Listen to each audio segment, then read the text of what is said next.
7, 6, 5, 4, 3, 2, 1. Live from the Rob Christensen Radio Network Satellite Studio, it's Jim and Rob Overanalyze the Movies. Well, hello everybody, and welcome to Jim and Rob Overanalyze Movies, the live video podcast where we like to go above and beyond the review to get into the story, the craft, and the meaning of the films we watch today. And today it's going to be a gooder. We're going to be looking at the 1984 version, David Lynch's version, starring Kyle MacLachlan and Sean Young, and actually a huge cast.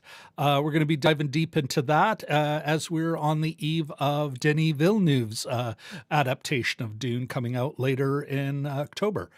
So with that out of the way, but first I want to welcome the man, the myth, the legend, my co-host, Mr. Jim Chaboyko. How you doing, sir? Desert Mysterious. How are you doing? I am doing fine. Mysterious. I'm trying to use Dune-like tones here. But, yeah, sounds good. You know, Rob, you can't handle the tooth. The tooth. The tooth.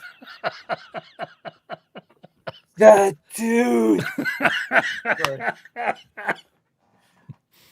Best part of the movie. No, I'm just kidding. Oh yeah, yeah. That's. I'm amazed it doesn't. That isn't like considered one of the best scenes ever. What was that? What was that? He wanted me. The what? Anyway. Oh my goodness. And Richard L. is concerned you're using the voice. Richard, make all your friends watch. Oh, from House Lennon Fowler. All right, Jim, before we get started, before we crank up the machine, we've got a couple of news items I wanted to bring up. First of them, let's get this out of the way. A quick update on the IATSE, International Alliance of Theatrical Stage Employees. That is the big union for crew. It's not the only one, but it's the big one for crew for film and television production.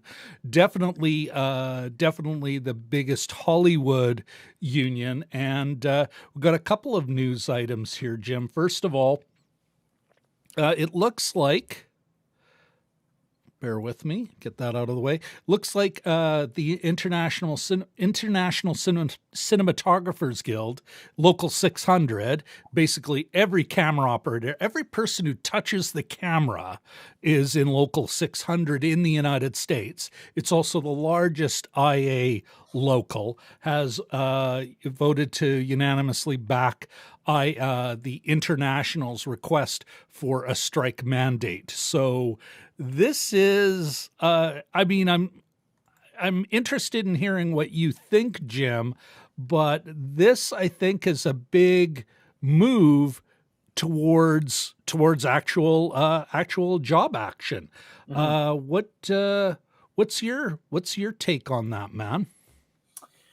Well, not that that specific story that you brought up necessarily, but I've been noticing a little bit of movement on Twitter, whether it's BS or not. Some of the people that you can that I think are being genuine, you know, Bradley Whitford, for instance, who is on West Wing and a host of other shows too. He and done his fair share of movies. He's very much, you know, with IATSE. He's a bit of a lefty. I can picture that. Lefty in the best sense of the word. People like Lorraine Newman, formerly on SNL, I think, and I may be misquoting her, but she said something like, our set designers could get stuff going like that. I mean, they were superstars. We need to support them. And then other things like just give these folks a meal break for, FFS, basically. So I see a lot of movement more on Twitter than any other social media, but I do see a couple times you see something from a bigger star that you sort of wonder if they're, if they're, they're openly saying, yeah, I support IATSE, and in the back they're smoking a cigar and saying, get rid of them, or whatever. I don't know, but kneecap them. Yeah. But yeah. Well, how about you? I've seen some of that as well, more from, and I'm really surprised at this. Like some of the bigger newsy on the YouTube beat types, which I think are pretty, they're what we'd call a red Tory up here, Jim, up here in Canada. But they're, what I would call kind of right wing, kind of pro individualism and all that. But they have been, including the guys from the John Campea show, very vocally and clearly supportive of IA's demands, and which do have a lot to do with, why are we, even the folks that allegedly make $100,000 in LA is, not, you're middle class. And that's if you're working all year. You're making good money, but you can be off work for several months in a row. Hey, there's no productions, or you can't get hired on for a while, or whatever. These people aren't the Rockefellers at the top in the above the line budget. So yeah, I'm kind of impressed when you see some of those when you see some voices supporting these guys and understanding what the actual crew on set issues are. So yeah, I will ask you before we move to our next item. Sure. What do you think? I mean, this certainly does bring it further forward. The chance of an actual strike. Would you? I guess, yeah, we kind of have to change the estimate we made last week, or the last time we talked about this. Does this put it really close, or one of those, yeah, what do you think? It's that, what's the phrase that the intelligence agencies use, is that they're observing the chatter or whatever, and that sometimes gives them the sense. I think that chatter is the actual word, about just you can sort of pick up from the crowd what's going on. It seems like we're closer. I mean, I'm no expert and I don't work in show business, but just from what I observe, it seems that we seem to be getting closer, I would think, to some sort of action. Or, is it all part of that sort of one? Are they heading that way so they can actually affect some change before they go on strike? Do you know what I mean? Yeah. So it could be either or, but yeah, it's kind of interesting. You asked me last week, I think, when's the last time they went on strike? The answer was never.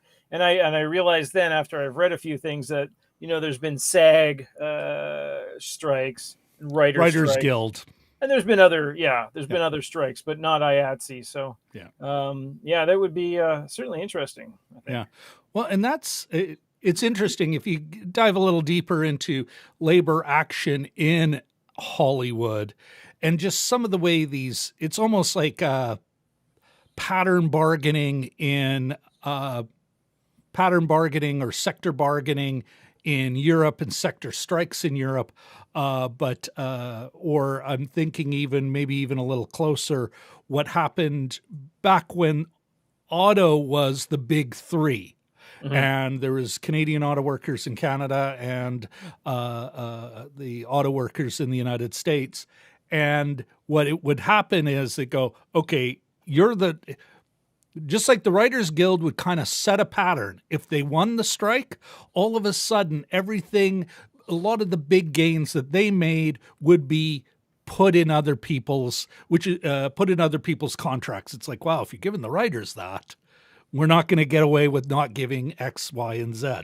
But that meant that the writers were almost always the first ones to go, whereas in the auto worker or the auto sector, the union would actually kind of try and finagle things to pick, which one they would target so that they could get the best deal and force the other two to comply. That would be one of their tactics. Here, like what's interesting is because just the way the contracts have come up, all of a sudden it's IA that might be the big winner or potentially loser in this, and that sets the tone for everybody else. So I think one of the reasons you are seeing solidarity, whether it be sincere or not, solidarity, because they know what happens here could have a significant effect on their negotiations. Yeah. All right. Anything else you want to add to that, or we'll move to our next item? Next up in the news. No, it's sort of interesting to see if they do go on strike. I imagine there'll be even more podcasts coming up, we'll see. Well, I guess we'll have to, develop a position. Of course, where I'm coming from. Yes. Always is, to quote my old man, there's nothing too good for the working class. So yeah. All right. The next story. Okay, this is more on the humorous side. Daniel Craig was quoted saying that, instead of a woman James Bond, there should simply be better parts for women and actors of color. And there is other folks online who were like, this is the right take. And all I can think was, you and I went back and forth in Twitter DMs, and I was like, and I think I even put it on Twitter. I'm like, change woman to black man, repeat that. Oh, right. It is a terrible fucking take. Yeah. Now that said, Jim, and let me bring it up here. This was actually, and his thing is, it may be as horrific as I'm making it out to be. But that quote from the tweet there actually came from here. Let me bring this in. This is kind of hilarious. Jim, this came from an interview Craig did with Radio Times, but not with RadioTimes.com. The print edition of Radio Times. Who's going to read print? I think it's hilarious that he did an interview with the print edition of Radio Times. I just like, wow. Hey, we got this newfangled radio thing. No, just shorthand is fine with me, young man. Anyway, here's the actual quote. So it's a little more nuanced than that. They're talking about the future. Of course, he's leaving. And here it is but while we do not know who the producers are eyeing up next, there are a lot of people out there who want to see a woman in the role. And while a woman would easily be able to deliver the type of performance required for Bond, it remains a hot topic with others adamant that the character should stay male. Because of course there's assholes who think that. Pardon my poor language.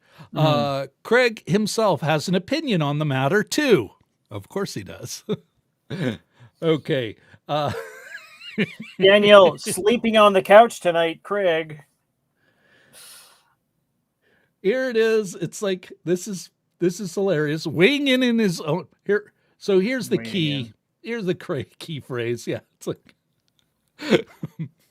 The actor spoke to Radio Times print magazine, weighing in with his own thoughts on a female 007 following in his footsteps and getting behind the wheel of the Aston Martin. And while Craig does not think this particular role should be given to a woman, he does think that women and people of color should be offered roles of this caliber. Oh, nice. Swell of them, eh? Separate yet equal. The answer to that is very simple, he said. There should simply be better parts for women and actors of color. Why should a woman play James Bond when there should be a part just as good as James Bond, but for a woman? Jim, I again, like, what, and it looks like he wasn't explicitly asked about like a man of color, but again, it looks like he's also kind of gone, no, this is a white guy thing. James Bond is a white male, but it's such a terrible take. And like I said, all you have to do is, this is, change it. There just should be good roles for black men, but not James Bond. It's off. such, exactly. Hands off, you hippies. And this is a thing that in many guises has been said, we shouldn't integrate the schools. Black children should just have just as good a school as white children. It's like, wait, what? You changed the question. Yeah. Everyone agrees. Like, I don't think anyone's saying women shouldn't have, kick-ass roles. That black men shouldn't be able to be spies as well. No one's saying that. That wasn't the goddamn question. It's about this iconic character. Is there room? And apparently he said, no, that's ours. I don't know. What do you think? Oh, well, Am I? No. I mean, it's all conjecture. It's what if kind of question. But at the same time, this is something Doctor Who dealt with years ago, and that's Doctor Who, and that's television. They, as great as it is, and as much as I loved a certain time of Doctor Who, i.e. Christopher Eccleston and David Tennant,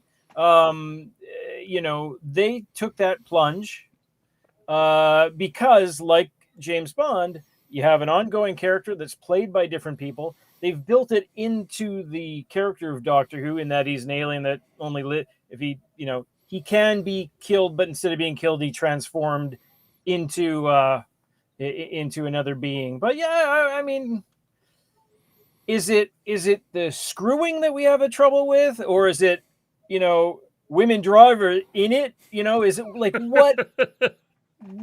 Like I don't understand what the problem is. It's already been played by an Australian. It's already been played. I mean, on the scale of masculinity, from Sean Connery to Roger Moore, that's a pretty big gulf. Those are two really different guys. So it's already affected change. I have to admit, I don't fully understand the whole concept of James Bond. I'll watch him. I've watched him in the past. I've seen some in the theaters. I'm not a super fan. But my favorite one is Casino Royale. But I just I sort of don't get it. It can only be interesting, I think, and I don't think that's virtue signaling or anything like that. Yeah. But I mean, maybe it's due for a shakeup, Yeah. Well, myself, like I got to admit, I've become bored of James Bond.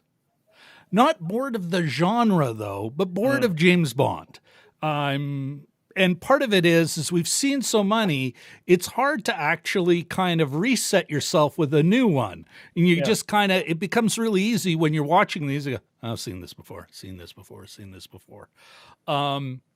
That said, now here's one of the things, and this may be, we're going to bring in a comment from a third of our, the Balmoral Street Research Irregulars. Quick welcome to Vlad. Hey, Vlad 65. He says, okay, this is what he says. Sorry, James Bond is a white male character. That's who he is. If you want female 00 agents of any color, that's fine. Just don't use the character created by Ian Fleming. Now, I kind of, and I suspect that's the way a lot of folks think about this, is like they've got a certain idea of who James Bond is. That said, the character Ian Fleming wrote was a terrible human being who, how many James Bonds have there been? Like, he's permanently a certain age, but the world changes and he slowly changes with it. I think having someone roll in with the exact same name, kind of acknowledging that the world has changed, just as, otherwise, and well, like, honestly, then he remains to fight the Russians and Smersh, and like as the world's changed, James Bond has changed. The world's changed in this area too. nothing wrong with James Bond changing with it in this level as well.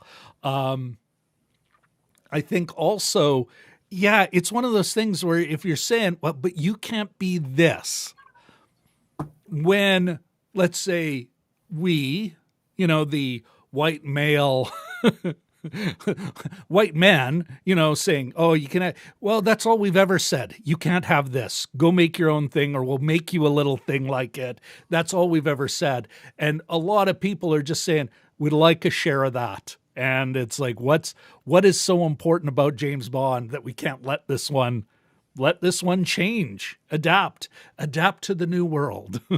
I don't know. Yeah, I just. What do you think about Walt's take? Because I think that's a take of a lot of people, who would not identify themselves, and nor am I saying, Neanderthals or anything like that. Like I think a lot of people look at it this way.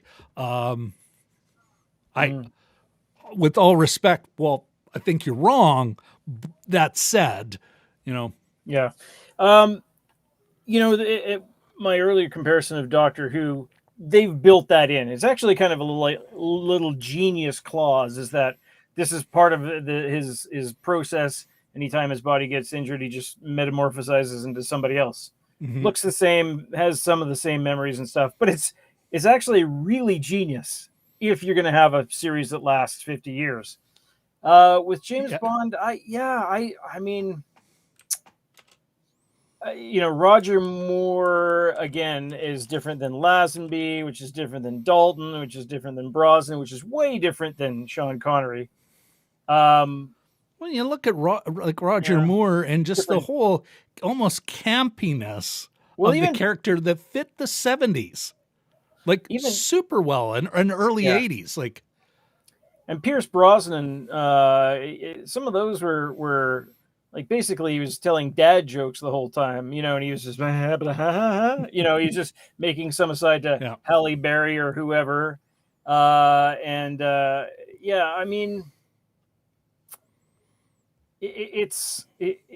don't have any investment in the series necessarily. Yeah.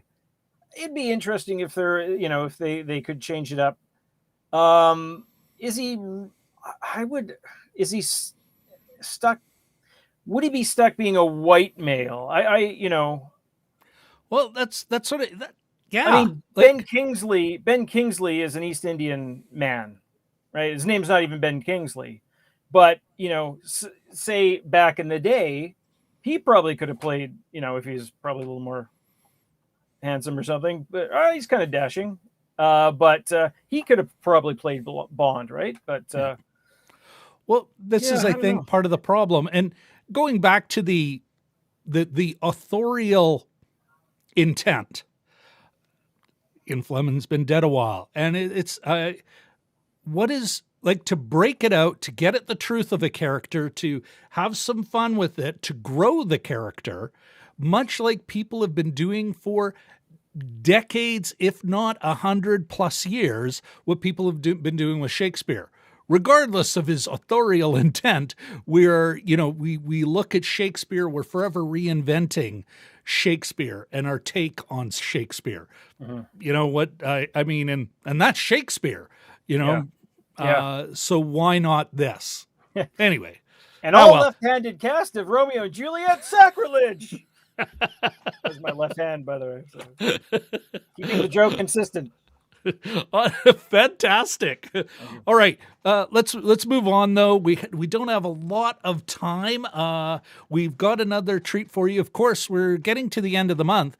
That means we bring in our good friend, Dragon Movie Guide, to tell us on what's on his radar this time for October. So without much further blah, blah, blah. Welcome, Brian DMG. How you doing, man? It's all a lot of blah, blah, blah. You look surprised there. I did. Well, I was just thinking, going back to the IATSE story, I was thinking, if they actually do go out on the picket line, you're not just holding a sign the entire time. Eventually you get bored. So if they play dice, would that be IATSE Yahtzee? And because you can have different brands of Monopoly, right? So Yes, you McDonald's could. Monopoly. Why not Yahtzee Yahtzee? Get like a special strike edition version and commercialize it. That's good. That's good. Yeah, I'm also a huge fan of James Bond 007. My take is that it's easy to change 007 because 007 is a title. Mhm. James Bond, James is a male name, so I guess you could have a female with the name of James, or go with Jasmine Bond or some other version of that. But it starts getting clunky, and then it's not the same character, I think. But you can always make another movie in the same universe, in the Bondiverse. Weren't they trying to do that with Halle Berry and have her have a spinoff with her character from Die Another Day? If I remember back in the day when she was winning Oscars in X-Men and so yeah, I mean, we all love movies, so why not have another movie? Yeah. I don't, at a certain point though, I think characters do change. Yeah. So is it really even the same character if you change it enough? Well, I think that comes down to, well, what the hell? Try it. And I don't think the problem, there were bigger problems with the Ghostbusters, the all-woman Ghostbusters. It was not the gender that killed that flick. There were other problems. That said, two things. Yeah. Multiple things. That said, it didn't destroy all, like, notwithstanding some folks talking about it, the way they would talk about it, it didn't destroy Ghostbusters. It's like the previous movies are as good as they were. This afterlife thing looks like a lot of fun. I don't know. Anyway, Brian, what brought you here tonight? Before we get all side railed and everything. Exactly. So we're getting to the end of the month. Well, we're getting close to October, which means like it's Halloween and horror films, and so I thought I'd put together my top 10 list of movies that I'm excited to see in the month of October. And I came here today to talk about the first 5 movies on that list, numbers 10 through 6. And if you want to see the top 5 on that list, you can watch the video on my channel. Ding. What? I knew there was a catch. I would like to take credit for that catch, because I kept asking him, why are you giving us the best? Well, I mean, I'm not going to refuse it, but why the best 5? Well, you usually want to lead with your best and don't want to bury the lead, but then you came up with the term. I don't know. I mean, at least I'd never heard it before, but the first 5. And I'm like, I like that. Yeah. I will use that. All right. Your term. You quoted it. I'm crediting you for it. I'm using it though. First 5. All right, man. That. Well, then let's start with the very first of your list. Notwithstanding that it's got a numeral 10 on it, which is... It's a big X. No, number 10 on my list is Old Henry. It stars Tim Blake Nelson. It is got a pretty good cast for being a small budget looking film. Trace Adkins, the country music star, is in it. Stephen Dourif, who's done every kind of B movie there is possible. This is a Western. It's pretty typical of what you would see in a Western, where there's the guy with the mysterious past who used to be the killer and now he's on his farm and he's got a son, and the son's a Bronco ready to go, and he tries to keep getting out, but he keeps getting pulled back in. Generally I'm not really a Western guy for the most part. This sort of feels like Unforgiven, but just watching the trailer, it looks really well done. He's off on his own. He's got that own little farm and everything, and then he comes across a mysterious stranger. He doesn't just let the mysterious stranger die, but the mysterious stranger has a past, and things start happening. So, cool. Also, when's this coming out? This is coming out as I look on my list. It is coming out October 1st, so next Friday. And interesting to note, too, not related to anything, but the director is named Potsy. It's not Anson Williams. He's no connections to Happy Days, but his name is Potsy Pansarali. Noteworthy nonetheless. Yeah, his name's Potsy. How do you not want to watch a movie by Potsy? Even though, ironically, Anson Williams is a He's a director. He's a TV director. Yes, still working today, if I believe right. But so this is a different Potsy. This is an actual man named Potsy. He's the guy who developed that kind of hot shots, that truckers nonsense, but for film crews. Anyway, we'll go with that. Back to. Let's get back to. What's the next one? Go ahead, Jim. I understand that Big Al is handling the craft services on Old Henry. All righty. Continue. Okay, moving on. In at number 9 is Hard Luck Love Song. This is another film like you've seen before, but it looks really well done as well. This one stars Michael Dorman, Sophia Bush, Dermot Mulroney. It's got a pretty good cast. Michael Dorman plays the alcoholic musician going through the South, and he's rolling town to town. He's drinking a lot.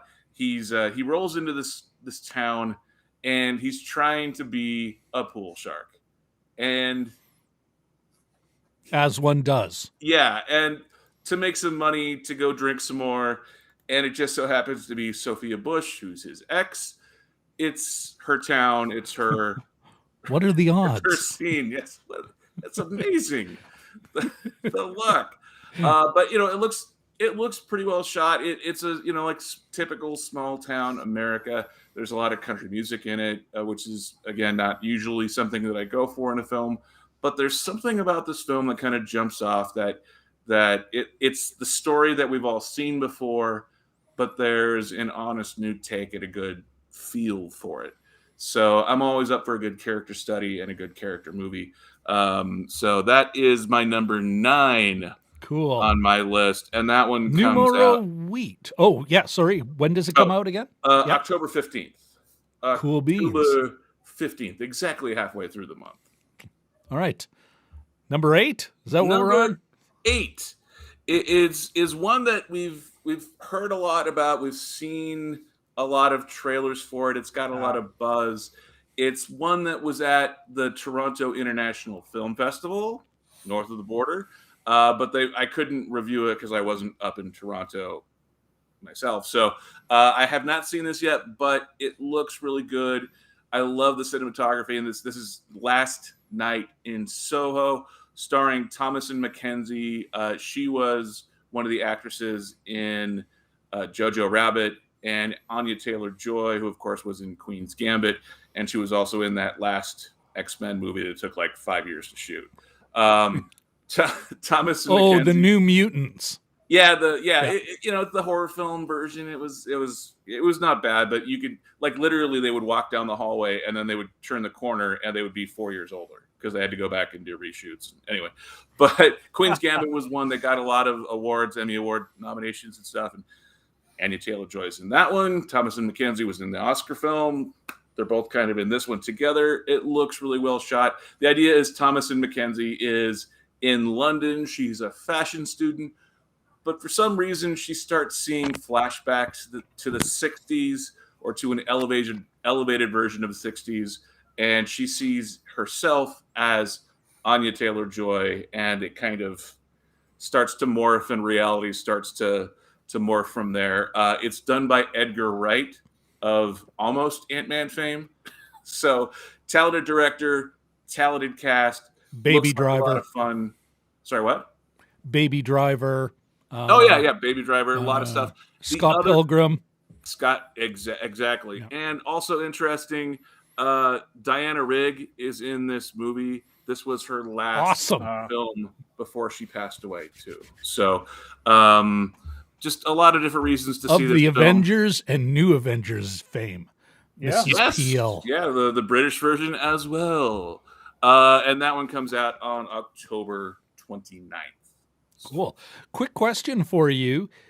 Did my understanding of the reviews that were coming out of Toronto they weren't raving about this.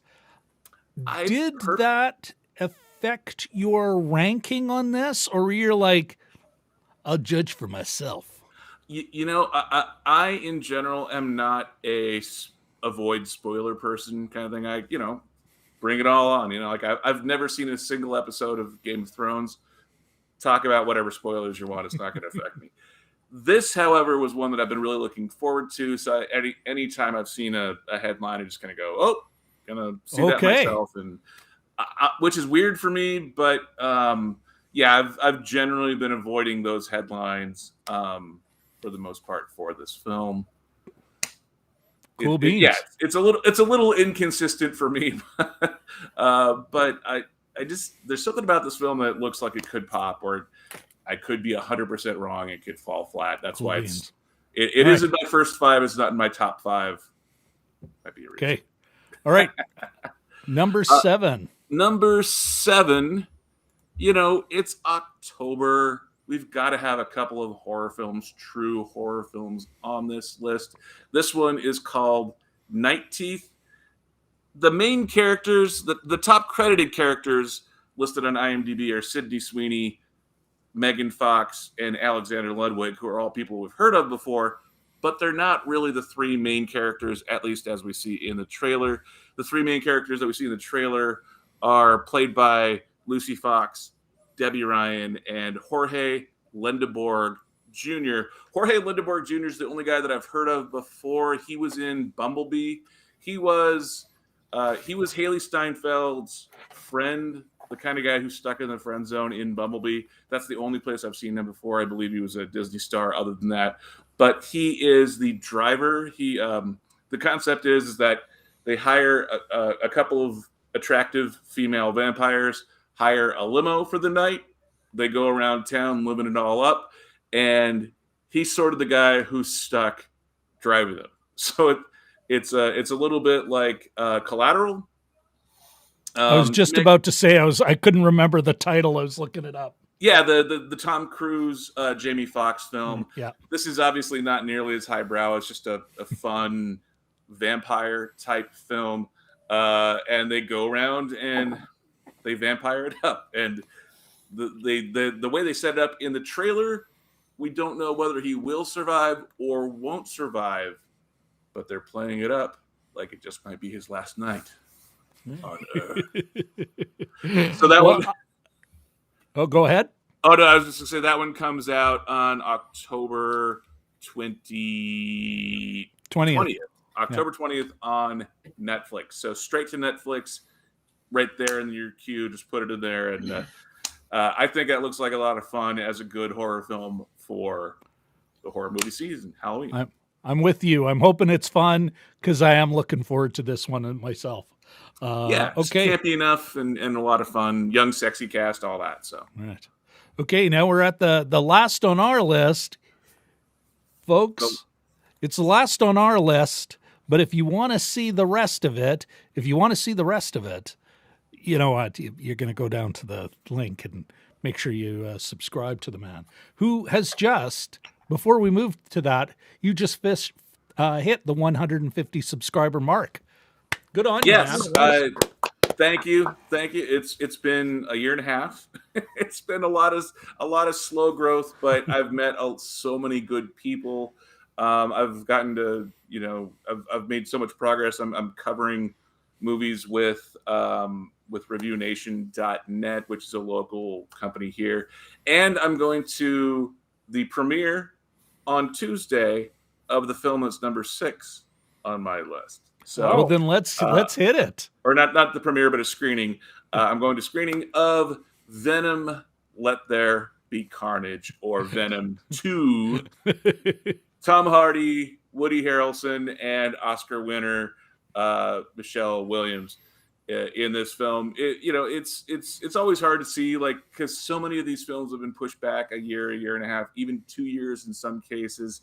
Venom, the first one, I liked it, like the second half of it.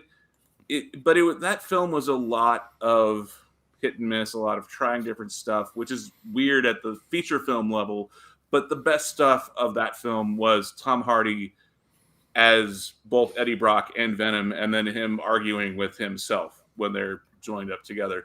Different director for this film. Interesting is that it's Andy Serkis of Gollum and Lord of the Rings fame. So the fact that Andy Serkis is directing this film, and he was obviously the godfather, the master of mocap.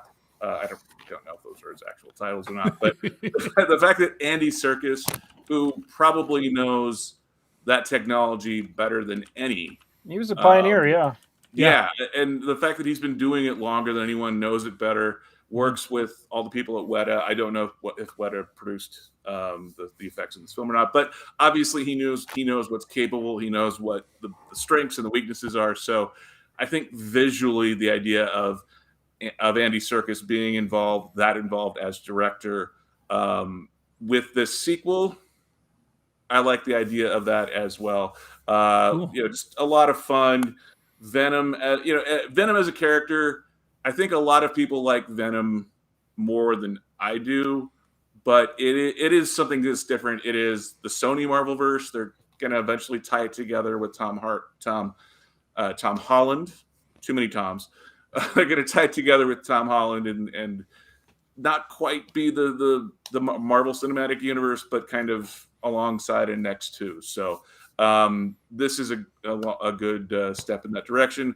Looks like a lot of fun. I'm really excited to see this movie on Tuesday, and it comes out in theaters on October 1st, on Friday. Can't wait to hear. Yeah. Dragon movie guy, what are you wearing? No. At the premiere. You mean the premiere? Yes. Or sorry, who are you wearing? A shirt. Yeah. No, I don't really have any Venom costumes. I'd probably have to put on a couple Spidey. Not t-shirts. A cosplayer? No. You're not going to get some sort of... I got to work out and get in better shape to be a true cosplayer. Tuxedo or anything like that? Or Ooh. There are cosplay looks for everybody, my friend. Well, this is entirely true. But yeah, I'm the guy who, like, on Halloween just goes to grab a red balloon, and I play the kid from Up. So I'm a little bit of a reductionist. That's a good one. With regards to Halloween in general. It's a lot of fun, but I'd rather focus on going to the party than the costume for it, and deflect the attention to those that actually do put forth all the effort. So, all right, my friend. Of course, we will be able to find you at Dragon Movie Guy, both on Instagram and Twitter. When is the other half of your list coming out? October 1st, I'm assuming? The top 5 on my list will be coming out tomorrow. Oh, tomorrow. Okay. Yeah, don't quite have a time yet, but I do want to get that out before because all the films are coming out on October 1st. I don't want to compete with all, the day of. So I want, if people are interested to watch my video to see what I'm looking forward to, give them, the full week to plan out what they're going to watch. Because there are a lot of movies coming out this month. Yeah, we're getting back into at least something looking more like pre-COVID times. Mm-hmm. Yes, and if you look at October 1st specifically, there are a lot of movies coming out that day. So in order to choose what to see, if you're looking for an opinion, I've got one. Fantastic. All right. Another thing that's coming out tomorrow is the second part of my participation in the in this podcast. I'm so embarrassed. I cannot remember the. Uh-oh. I'm not the only one that forgets these things. Here, I'm looking this up before we let you go.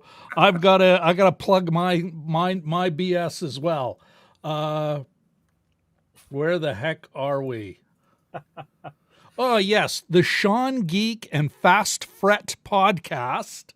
That is these guys. If I can If I could actually, here we are. Just a sec here. Bring them on screen. That's these charming gentlemen. There, I was on. They invited me on. Had a great time. The first part was released last week. Part 2 will be released tomorrow. So, both the point of this is where I'm going with this, guys. Is we will have a link to both. Brian, like especially once that video comes out, we'll have a link. It'll be in the pinned comment, first link in the pinned comment. Of course, the news stories I referred to in this show, and yes, my participation in the Sean Geek and Fast Fret podcast. Local boys, big on music. We had a great time making fun of Gene Simmons. It was all about Kiss. And kind of like, I love the way you referred to Game of Thrones. There are certain things that you don't need to be an expert on to have an opinion on, because it's so much a part of our world, right? Like, I have an opinion on Game of Thrones, and I maybe saw 3 episodes. I remember Kiss, but oh God, I have an opinion on Gene Simmons. Anyway, Brian, thank you so very much for coming on the show. Bringing these movies to our attention. There's a couple one I only heard of the other day, and the other it's like, wow, I should never heard of that. I should check that out. Anyway, thank you very, very much. Have a great rest of your evening, dude. And the top 5, some of the films you'd expect, but there's a few in there that I snuck in that you might be a little bit surprised to see in the top 5. So. I'm excited. I'm also stuffing my face.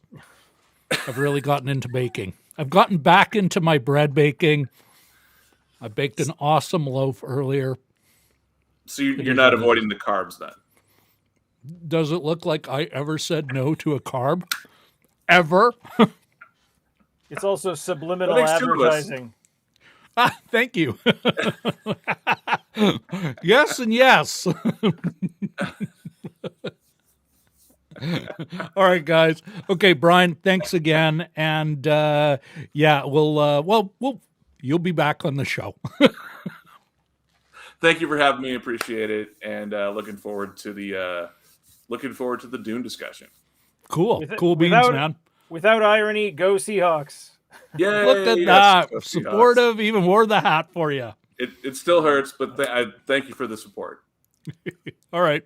Bye, man. See you, Brent. That was a gooder. Yeah. There are a couple of those I hadn't heard of in there, but the Night in Soho I'd heard of. I like Edgar Wright, so that might be. He's usually got a fun sense of things. So.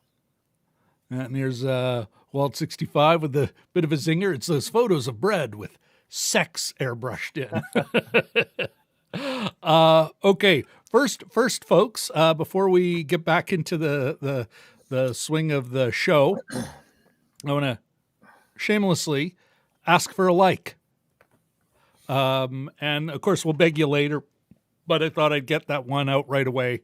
Beg for a like. And one other item I wanted to bring up, I promised, let's get, without getting back into the conversation, because we've got less time to work on a movie that I think we're going to want to really get our teeth into, but I wanted to make sure that Walt's comment here, kind of wrapping up, might be a nice way to wrap up the conversation about Daniel Craig and Bond and who, Bond and the future Bonds.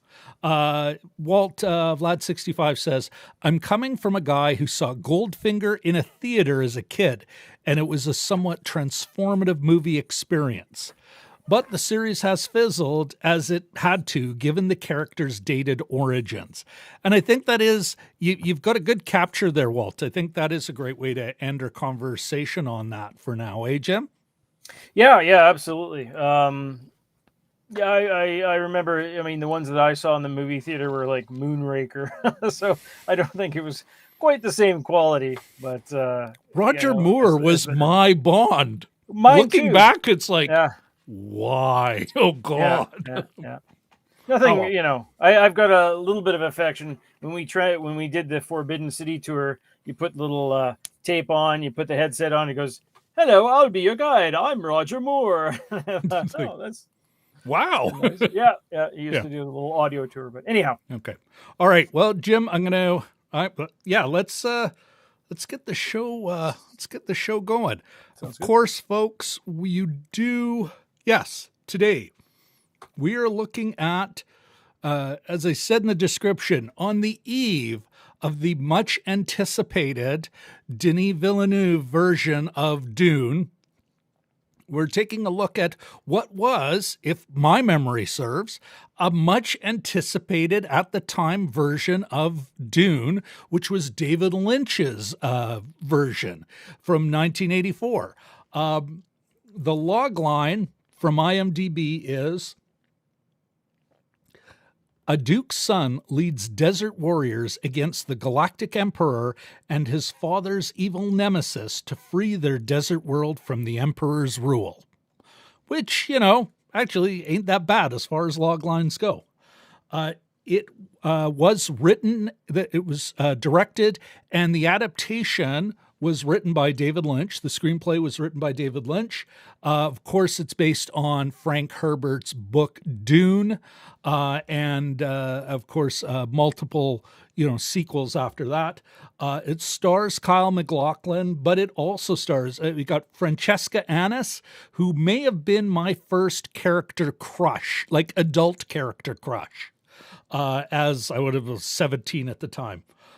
Brad Dourif, José Ferrer, Virginia Madsen, Everett McGill, Kenneth McMillan, Siân Phillips, and I hope I'm pronouncing her first name correctly, Jürgen Prochnow, Patrick Stewart, Sting, Dean Stockwell, Max von Sydow, and of course Sean Young, who I mentioned earlier. The basic, the log line kind of covers it. Let's get into the social nutrition checklist. This has, and I will, let's go here for a second. This has, I would say it wouldn't have gotten a reframe stamp. No way. So let's mark an X for no there. Was it union made? Jim, if you can hear me, I'm pretty confident it did. But it didn't have a union label on it. Didn't have a union bug at the end. So I think the only reasonable thing we can do is mark it with an X. I don't know if this makes a difference, but shot entirely in Mexico. That could be the simple fact that either the unions there didn't have the pull to get a bug in, or it was a non-union crew. Would it have passed the Bechdel test? I don't believe it would, although folks may chime in with some scene where it's you'll be right, and then I'd be more than happy to edit it. Does it have class consciousness? No, and I'm going to say violently no, and we'll get more into that. Well, violent. How violent can you be on a podcast? But I'm going to get more into that when we get into the meaning of it. But yeah, no, I don't think it did. So to me, Jim, I believe this is an offer. A big fat zero as far as social nutrition goes. Wah, wah.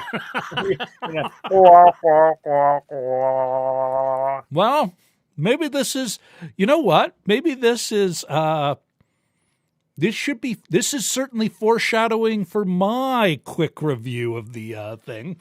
But, all right. Moving forward, let's talk, Jim. Quick review. What was your quick take on this classic? Well, it when it came up, it was I thought, okay, I haven't seen this in a long time, and it'd be neat to see it again. Very, very much there's a lot of 80s in here, but yeah, I thought it was. I've liked early David Lynch. I was really a big fan at that time, contemporaneously, of The Elephant Man. But there was a couple things about The Elephant Man, which he also directed, produced by Mel Brooks and Anne Bancroft. I mean, people don't realize, but Really? yeah, and or their little film company that many people don't realize. Made me sound like Trump. Sorry about that. But anyway, that one, about the only thing that I didn't like about it is that it was a little bit soundstagey.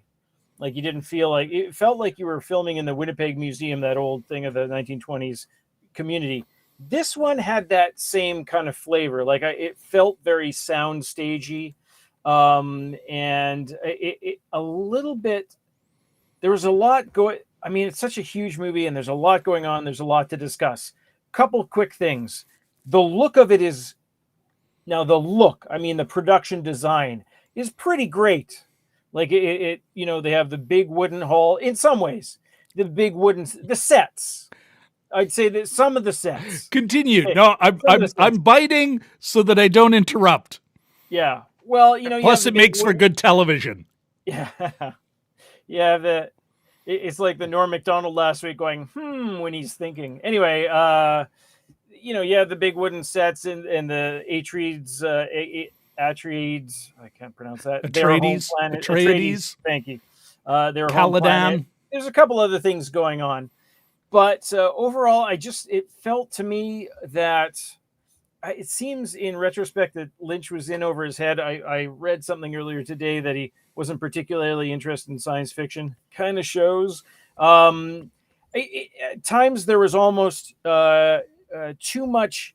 Like it almost seems like they had the wrong. I'm not going to argue with the director of photography, but they almost had the wrong camera size. I know when I take my own camera out and I've got just the long lens, I can't take really nice sort of wide shots, right? And it seemed like there's a couple of those shots that were too tight, and they spent so much time setting the scene with those wow shots that a lot of sort of ponderous shots with music where you're trying to make everybody go wow, and they really take away a lot from the characterization. I think like there's a couple of scenes that are opportunities that were wasted.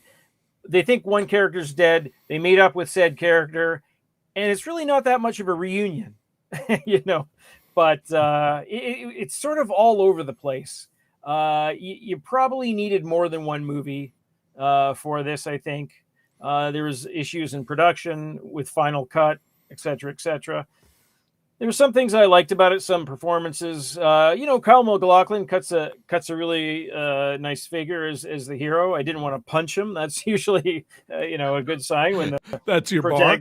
Yeah, with that flippy hair and everything. But no, he was. I thought he grew into it. The second half of the movie I liked better than the first half, and I guess to sum it up, it was sort of overbaked and undercooked at the same time. I believe I've used that saying before, but it would work here, I think.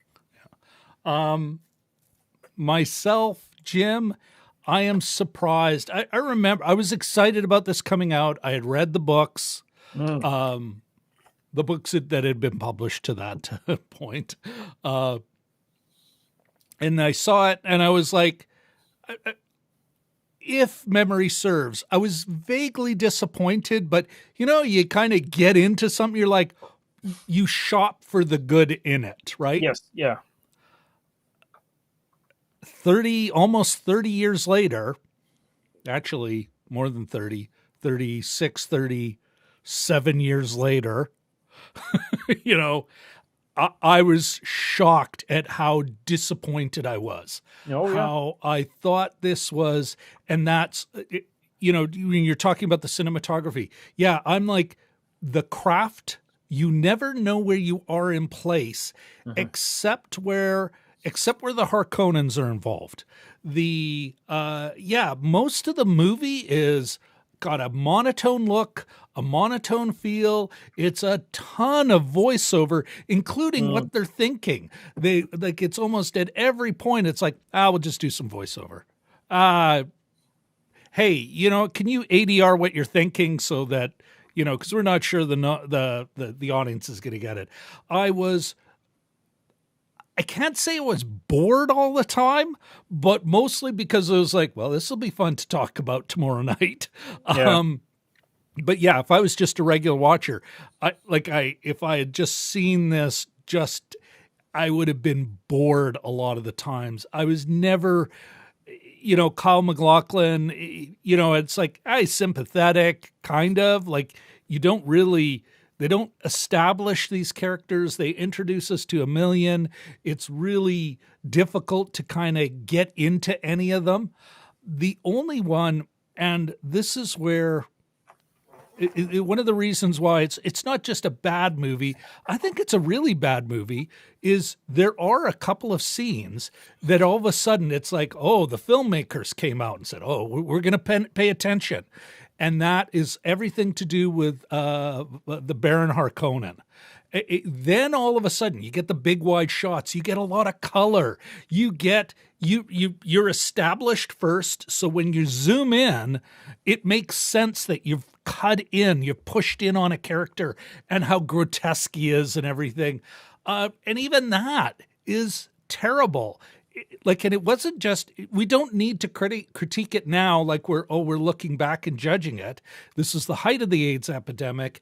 And writers then said, this is offensive. Like the creepy, diseased, fat old gay guy, literally, you know, molesting and killing for pleasure the effeminate young man. Just that overt,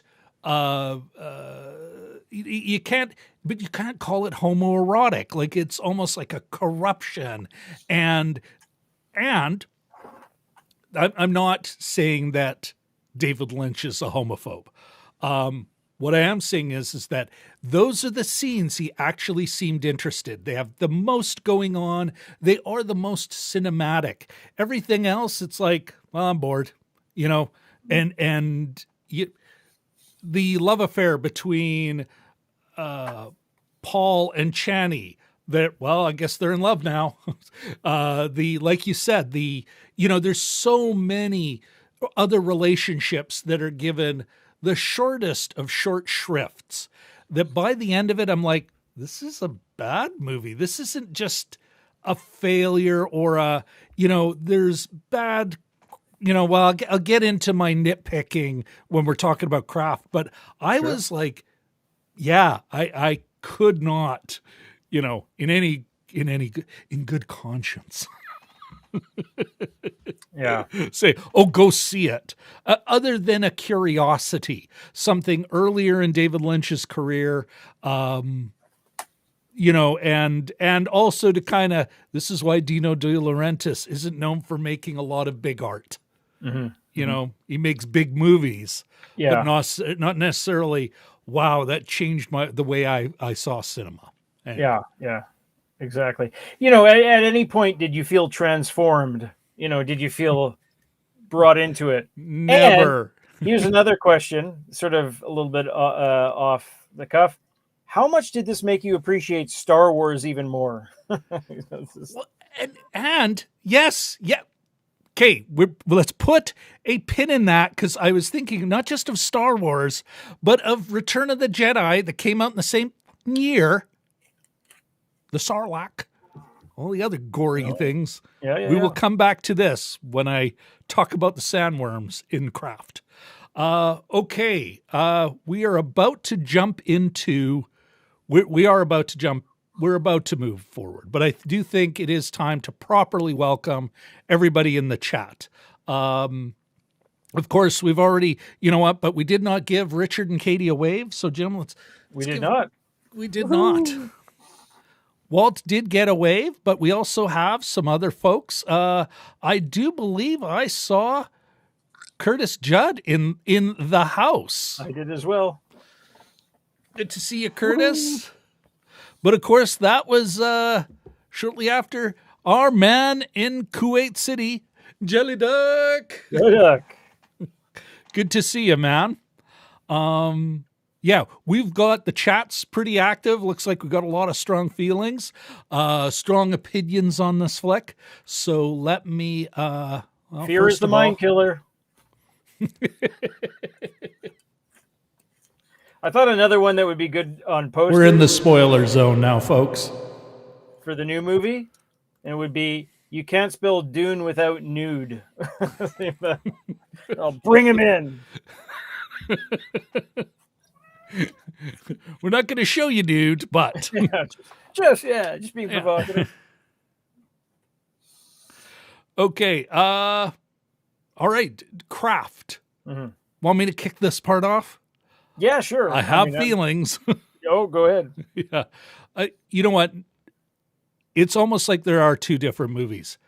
Let me start with the strength of everything shot with the Harkonnens, especially on Getty Prime, their home planet. It's like, oh, this is the real filmmaker. Here's a wide shot. Let's establish the space where everyone is in it. Then when we're zooming in, when things are happening, and sometimes they can quite, they can move reasonably quickly, you still know where you are. You know where, when you see the soldiers bring in the young man with the flowers, you're like, I know where Creepo is. Yeah. So, and there's color there. You get a definite oily, creepy vibe. Like everything, it's like, yeah, this is the thing he was interested in. And notwithstanding the meaning of the piece, which we'll talk about later, it definitely was visually interesting. It held my attention. I still remember, like, if there was an impact on me, Jim, I remember those images. Even now, I like, oh, that's so gross. And now I'm listening closer to the dialogue, and it's like, oh, that's just creepy AF. And the images of the servants who've got they're wearing some kind of eye covering. Maybe their eyes have been stitched up, their ears are stitched up. Yeah. Like just disturbing, the heart play, all that stuff is just so in your face and grotesque. But I could admire the craft of it. Mm. Then there is the rest of the film. A bit with José Ferrer. Whenever he's in his throne room, it's like, well, that's a lot of gold. Like it. The rest of it, I never felt, and at times I was outright confused.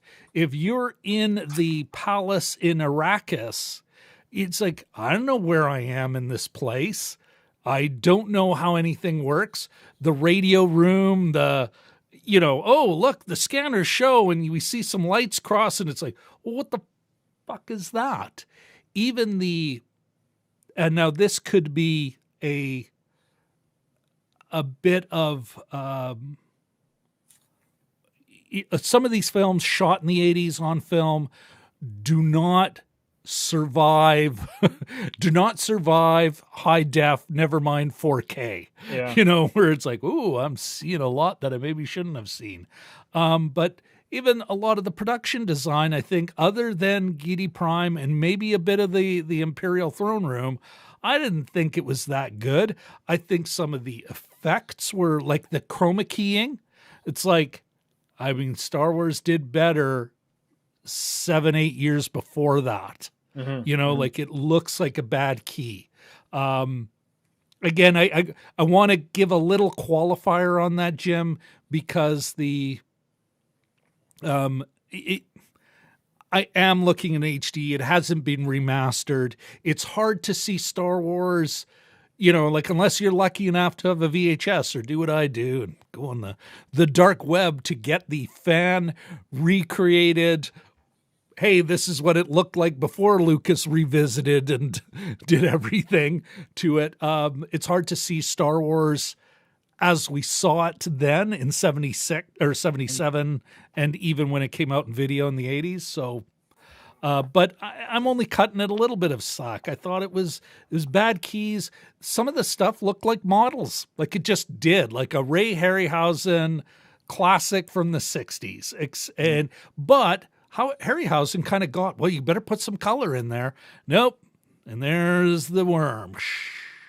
Brown and more brown. And then some more brown. I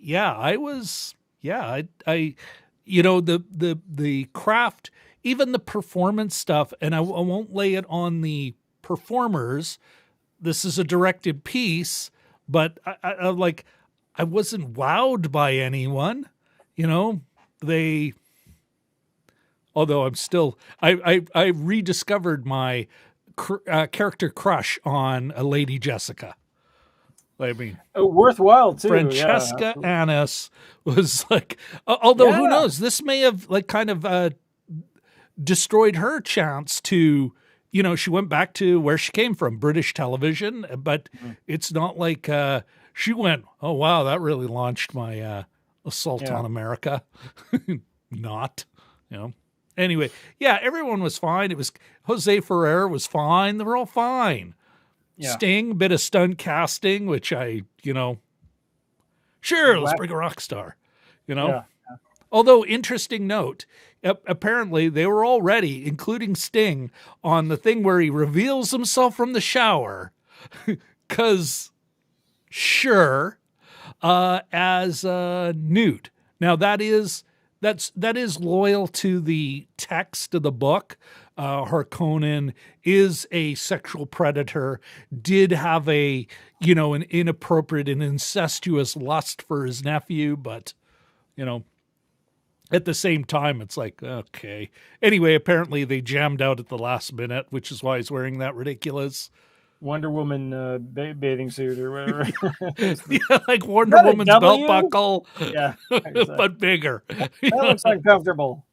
Yeah. I have some trunks in the back. Fade Routha. Do you want? I can get them for you. How do you get pants over those things? Got to think of the practical things, aspects of these. Anyway, there's my rant on the craft of this piece. But Jim, what were you thinking as you're watching the flick? Well, we start off with a character who's barely referred to in the rest of the movie, and it's like a planetarium introduction. That was the first time I ever saw her, Virginia Madsen, in a role. But yeah, movie, you're right. That's all she does. And a planetarium show with all the there are many planets out in the galaxy. Anyway, so that's how it opens. It ends with a little tiny baby Alicia Witt lisping her way through saying, and I don't want to make fun of the lisp, but it's a pronunciation thing. It's important. Oh, they say he's a quasi-heterot. And then it rains. And then, so I'm looking at some of the comments here, and people are saying, yeah, I would have been super confused without the book. You have a character who's Paul Atreides. He's Paul Maud-Dib. He's the Quasi-Hatterat. You're calling him three different things. He's also Usul. Usul. 4 things. 4. Can you see all 4 fingers? You know, like, that's too much without any. You need a chart for some of this stuff. And and he's supposed to be the hero, but we don't spend enough time with him. You don't spend enough time with anybody because you have those build-ups. So we are in the we're in the spoiler zone, right? Oh yeah. Yeah, okay. So the one that they think is dead after the Harkonnens attack the Atreides is Gurney Halleck, played by Patrick Stewart. Patrick Stewart, thank you. With a mullet. Oh, actually, you can tell time's passed. He's got a mullet. I guess he goes to work for the guild or something. But anyway, so we think he's dead, and then at the start of the third act, I guess or in the middle of the third act, they're running up a hill, and they're like, Gurney! Okay, like, Craft.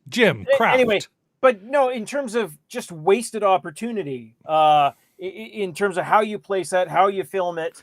All right, so we're in the story. Well, no. Sorry. Everything. There's a couple other things. Sorry. But just, in terms of the craft, not enough time for the actors. I enjoyed. But what is like you talked about earlier, set design, because all that other stuff you're talking about are story choices. Yes. Okay. You know, like that's really story stuff. That's a good point. Why didn't they spend time here? Why did they spend time there? Now that's, what about the craft? Or should we just skip to story? Well, set design is good. I think with a lot of razzle dazzle, you can cover up other holes. And I think in this case, a lot of that it was almost like a bait and switch. Like this stuff, at times it looked good. At times it looked soundstagey. There are a couple long hallways I'm sure they use multiple times for different purposes.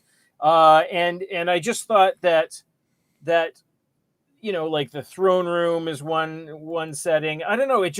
It seemed to try to cover up a lot of the glaring holes in the story itself.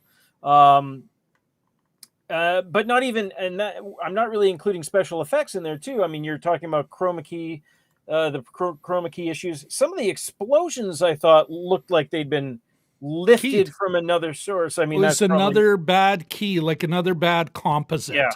Yeah. It's put over top of something. It's like the black has been keyed out. And so they put the flames on top of whatever they shot, whatever shitty models they shot, or maybe just poorly shot models. Like it's not just an art to create a movie model that looks good, but you also have to shoot it properly so that you hide its imperfections and bring out the parts that look like real. That's an art unto itself. Yeah. And for the two other aspects of the look, there was a real sort of a lack of depth. That one, when they go on that first excursion with Lido, the Max von Sydow character, Paul, and there's somebody, probably Gurney, I think. Gurney's in there. And they're in that ship. The ship looks like it's been made 6 hours before. Like it just, there's no sense of depth. Well, it's a box. Yeah. And they're in a box. Soundstagey. And we're talking about a desert planet. And steampunky. Yeah.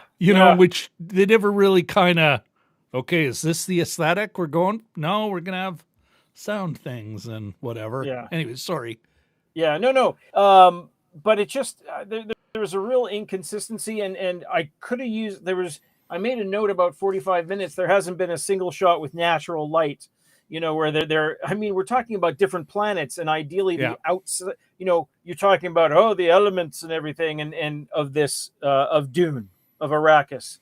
Yeah. And they're, frankly, it barely feels like they're out in the desert. It's a really almost sepia tone, but it's interesting, Jim, you mentioned that scene when they're leaving so you've got and this is sort of mean about like bad filmmaking, bad basic filmmaking. So when they're leaving, they are forever in that ornithopter, that gizmo. They're always looking out. It would be to us on the right-hand side of the screen. Yes. Here. They're always looking out on the right-hand side of the screen, right? They're left. Character left. Then it goes up, and all of a sudden, they're actually looking out the other side of the screen, even though we've been told, no, here's where to look. All of a sudden, they're looking at this side of the screen, and the light is bright and like whiter. Like before, it's almost like a sepia, yellowy brown kind of sort of, the desert, but with a lot of haze.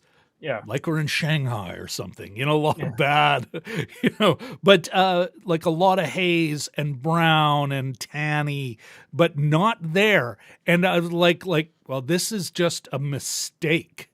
This is a mistake. And they didn't even correct the lighting because you can, give it a color in color timing. Yes, it's shot on film, but fix that. You did something to everything else. Be consistent. And they didn't. Not even in that. Like I said, the care in a scene, the care in all the scenes is just not there except for a few. You know, like you were saying Yeah. about, sometimes it's really a tight shot. Like, I mean, a tight shot when it's like, I need to see more of what's going on. Yeah. And then, of yeah. course, the voiceover. This is what I am thinking now. It's like, what? What? Yeah. What is that all I'm going to? Oh, my God, they're going to do it again and again and again and again. Yeah, and yeah. again. And sometimes it didn't differ that much from what they would say something and then think something. I didn't write down any examples, but I thought that's just what he said. It'd be like, Paul has magnificent hair. Paul has magnificent hair. You know, I or can't whatever. believe how magnificent it is. Yeah, Yeah, exactly. and whispering. Are you forever whispering in your mind? What is that? Yeah, exactly. Like in my mind, I'm quite clear. You know, at times yelling. I rarely whisper in my mind, and they're forever whispering. You know, no, and a couple other the things. scene should show it, even though, and I keep coming back to the Harkonnen scenes because I don't think we ever, except when he thought he was dead, maybe a little bit of internal monologuing, a little bit of internal chatter, private. But otherwise, when the Harkonnens are there, it's all in the scene, and we're shown it like it, you know, like a movie. You know, yeah. not some weirdly acted book where it's like, oh, I'm reading along and I can look up and see, oh, this is where he says this. Yeah. And a couple of the way that also in terms of craft too, the way that some of the deaths were staged were very low key, and I thought those were sort of wasted opportunities. When you kill somebody in a science fiction movie, it shouldn't just be like, you know, everyone's got these blocky suits and a couple of people get stabbed from behind, and it's almost like something from the 1940s. Like it wasn't. It was sort of a poorly framed, Flair. No flair, like when Dean Stockwell's Dr. Yue, gets the knife. I felt that was sort of underplayed. I mean, you don't underplay these things. It's a big space opera. You overplay them. You make it this big, horrible event. You don't just like go, it just. Think of the time. I can't believe I'm going to quote Marvel, which I would say when it decides to kill someone, even when it's a bullshit fake last minute death with the snap, Jesus, you feel that this is momentous. Yeah. You know, it gives a character death its due. Mm-hmm. Yeah. No, I agree with you completely. Anything else before we move to story? Looking at my notes. Oh, I like Brad Dourif's sign language. The little, I will stab him tomorrow. Whatever. I'm like, that's kind of unnecessary, but also kind of cool. But well, I think this is a good time to move over to story because I wanted to comment on that, and I wanted to ask you, Jim. One of the tough things I think these films, one of the tough things about adapting Dune is that there's a whole bunch of stuff that is difficult to show on screen without it becoming like a kung fu thing. One of it is the Sardaukar. They're supposed to be these amazing warriors, and we're given, and that the Sardaukar is supposed to be amazing. Atreides' army is supposed to be getting almost as good. Then the Freemen are like a whole other level beyond that. And how do you show it? And how do you show all these secret languages they have? Because it's like a whole bunch of spy languages and secret codes and all this other stuff. And that's hard. But I think much like the rest of this movie, they're like, put them in weird suits. make up a weapon. Do a really bad sign thing that everyone's going to know what it is. They never, there's no effort put into like, okay, how do we show this to people? You buying that? Or like, I think that's a real story problem, a real adaptation problem that they almost like, eh. Yeah. No, Do we really need to know this character who's around for the whole book? Like, really get to know that person? Yeah. Yeah, there was a real there in terms of, how you created the other armies. I was felt there's a lot of people running around at once and sort of if you want to see a lot of people running around at once, watch Ran by Kurosawa. That's got 20 minutes of people running up hills and down hills, and it's mesmerizing. This was not. This was a bunch of guys in the Mexican desert wearing garbage bags, and it just, at no time do you, again, appreciating Star Wars, at no time do they look formidable or frightening or scary. They're just sort of like blob people. And if there's more blob people than your blob people, then they win, Yeah, and use the techniques that made the stormtroopers look terrifying. Yeah. Shot from below, the good guys shot from above. You get these guys must be badasses, have them demolish. Yeah, no, Jesus. Why don't we circle back some of the things you were talking about, which I think were really story elements that link to, as I've been showing some of the chat comments, I think this is a good comment from Richard L. here. It felt rushed, like they were trying to fit 2 to 3 movies in one, hence the voiceovers and rush through scenes. Back to your comment about Gurney Halleck and the meeting of them. Yes, yeah. Well, so that's and the book is something entirely different. Somebody once, I think, wrote this week, I saw it on Twitter, is that Herbert would write 30 or 40 pages of backstory. You'd meet the character and then they'd die. Not everyone. It's not a spoiler alert, but just some of them. Yeah. And he had Liet Kynes. Was that Liet Kynes? Kynes character played by Max von Sydow. Here he dies, and it's like, you really don't care. There, it's like, wow, he's getting a long death scene, but I kind of got an idea of how he fits in this world and why this is a big fucking deal. Yeah. And I have to say, I enjoyed both seconds of Linda Hunt's performance as Shadoot Mapes, or the Shout Out Mapes, or like Shadout. I believe it's Shadout. Shout out, Mapes. But I don't know if the word shout out existed back then. But anyways, just so for Gurney, you don't.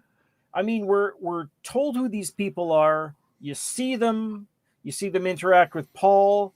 Not really all that much time is given. Duncan, Idaho, is given a little bit more. They hail fellow, fairly heartily at the start.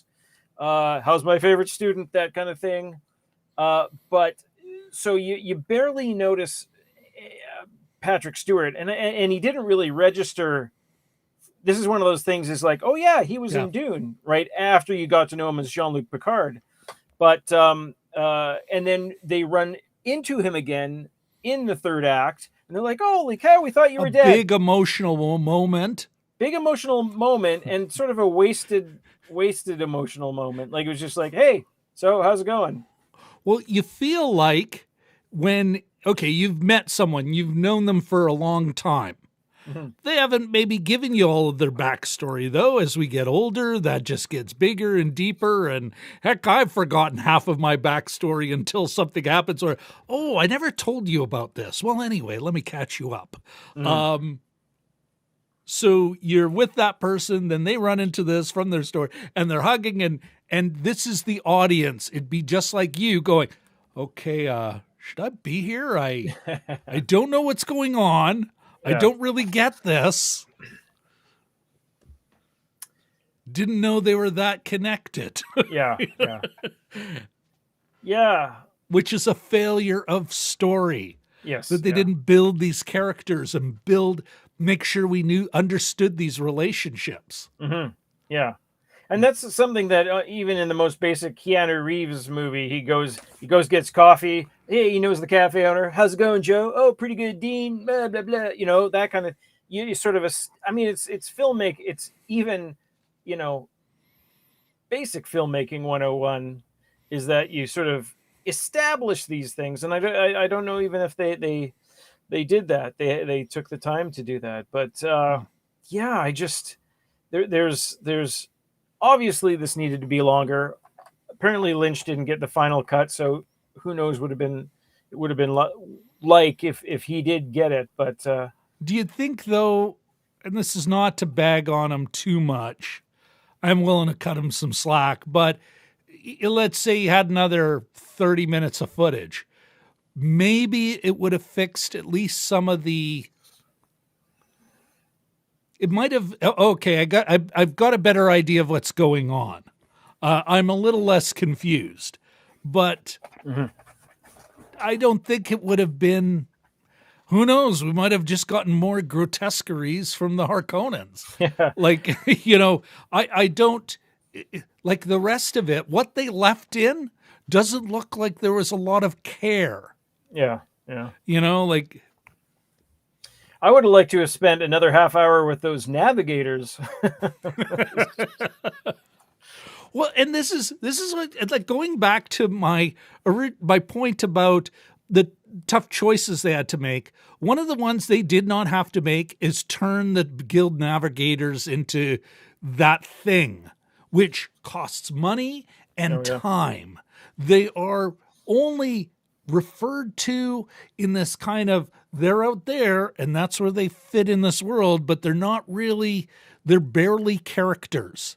But this is where Lynch spends his time.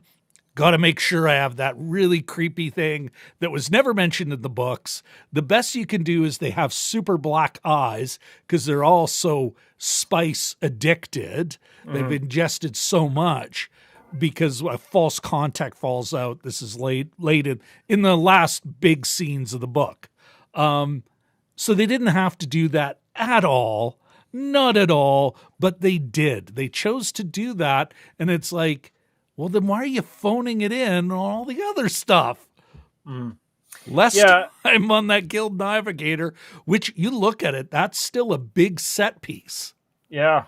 That's a big, that's took a lot of the art department's time.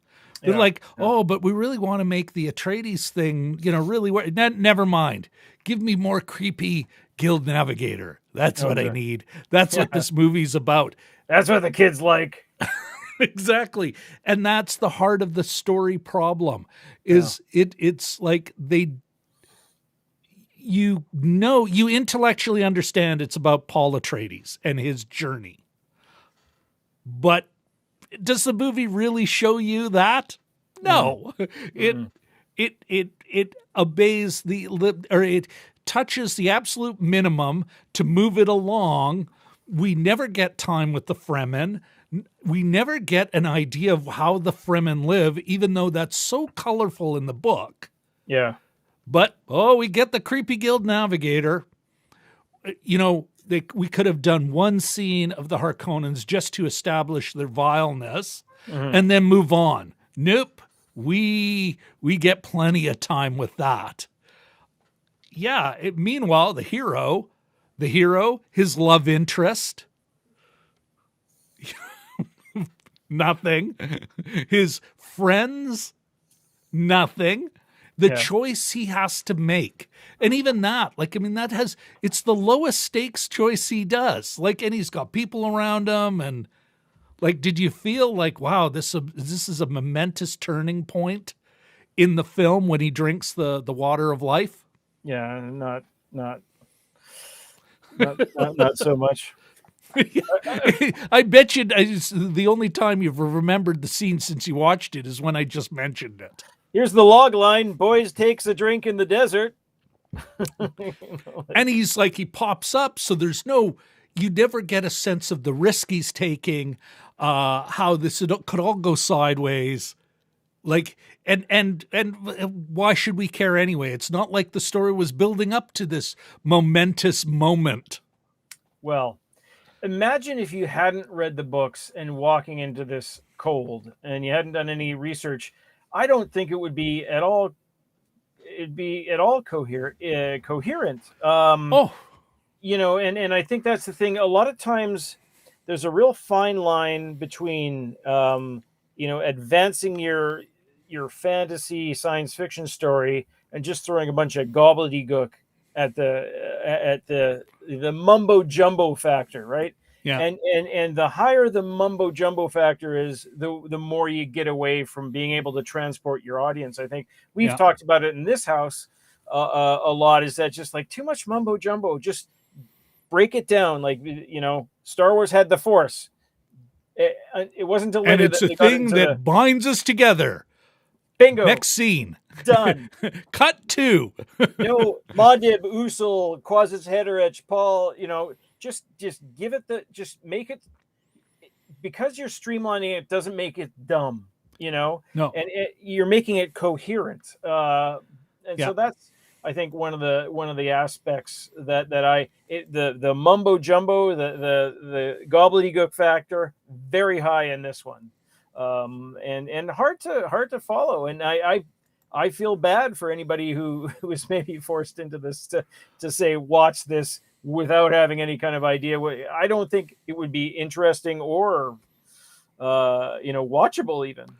Well, Katie Fowler chimed in just as you were saying that, Jim, and she's the person I thought of. Yeah, that's how the movie was for me. Hadn't read the books, and movie came out the year she was born. Oh my God!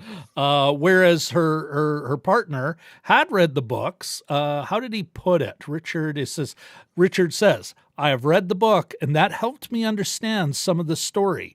I'm sure I would have been confused had that not been the case. Mm-hmm. And that's, it's really bad storytelling. They were unwilling to, and this is before. Like, what kills me is when critics talk about the fidelity to the source material. It's like, it's such a different medium. Mm-hmm. Why? You know, why must it be this religious commitment to it? But even with something like this, and I know there was parts, I watched the first 2 episodes of Foundation. I both loved it and went, what the, so but this was the 80s when the fans were, well, you'll eat the shit we're giving you. Yeah. It wasn't like you had to worry about them crapping on you and ganging up on you. Exactly. It's decades away. You can watch Dune. You can watch Dune or you can watch Krull. Good luck with that decision. Although, mind you, maybe there's some people in the back going, rather be in the Krull. Krull's looking better and better every minute, eh? But I think, where was I? They were unwilling to kind of, okay, we gotta cut whole strips out of this film. And that means, cut strips or figure out a way to make it a 3-parter or a 2-parter even, or even just much like Villeneuve has done, which actually makes me feel better about his attempt, is like, yeah, you're not getting the whole book. You're getting halfway. And that may be all we get because couldn't get a commitment for the second part. Of course, they're going to wait and see how the box office is. Makes sense. But here it was, and this is where I'm like kind of going, okay, you got maybe not a rookie director, but his first big movie, and you got, not Cubby Broccoli, but Dino De Laurentiis, and, is not used to, handling stuff like this dense. Yeah. This big, this epic. And it's like, no, you got it's more of this. And So I suspect there was a lot of conflicts. You get somebody who really doesn't care about the subject material, so we get the weirdness. And another guy is like, probably doesn't care about the subject material either, and just, here, make us a big movie at this budget. Period, unwilling to like strip it down to its bare essentials, go, this is about Paul, this is who we're following, everyone else we're going to get a hint of, and we're going to learn through Paul why these people are horrible or whatever, but it's going to be about Paul, and it's going to be about his journey. Because it was funny, you really don't meet the Fremen until well into the second act, like almost third act. Yeah, what the pretty far in there, yeah. Which is such an important part of the book. You could argue the key part of the book. Yeah. Yeah. And somebody said, one critic said, the most interesting, the most fun, or somebody may have mentioned it tonight, but yeah. Which just the Fremen, their culture and their like it's so rich. This is, and well, we're moving up to meaning anyway, so maybe this is the time to jump over there, eh? Is there anything else to say about the story, the storytelling, and this great? Yeah. It's been a while since I've been to the planetarium, but no, other than that, well, coming to now, mind you, this could be an apocryphal quote. I've certainly read it a lot, but I haven't been able to track down the original source, right? But I've read people referring to it, which was Herbert. Part of the reason he wrote the book was it was kind of his critique of the charismatic hero, the charismatic leader, saying that they should come with a warning label. That these guys are not necessarily the great, and the great savior that are presented. And you see that especially as this story develops. He's very much about his destiny.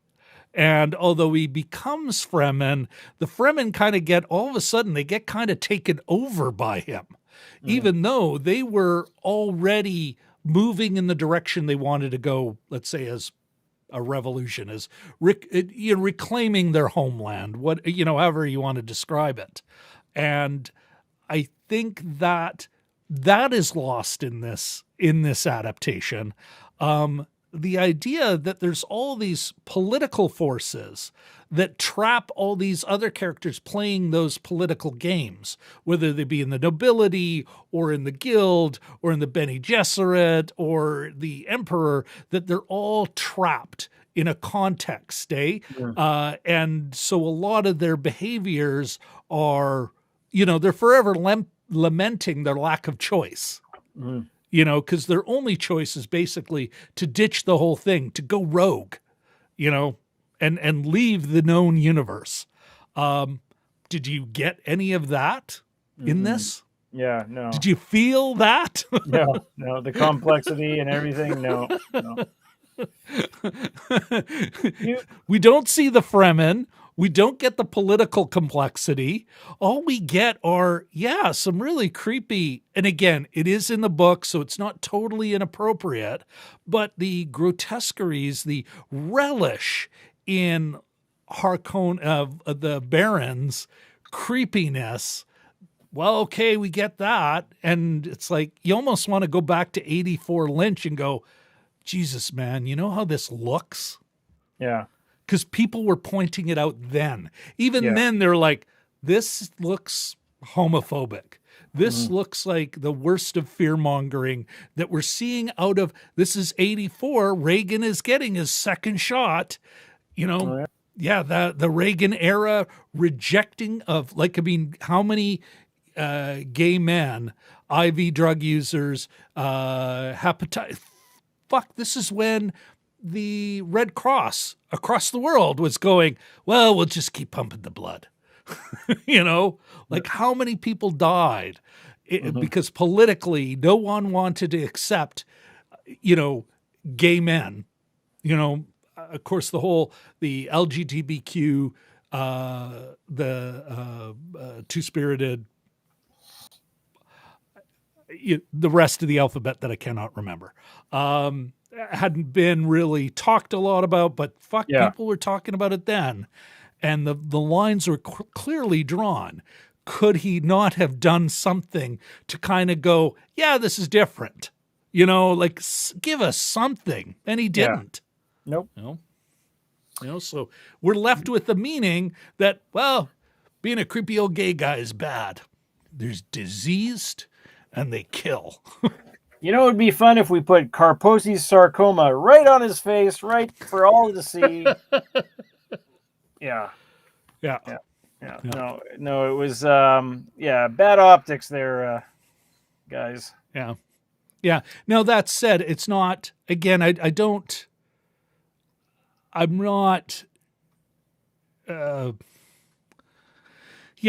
Lynch isn't known as no. Some crazy homophobe. And again, we're also like, how much power did he have?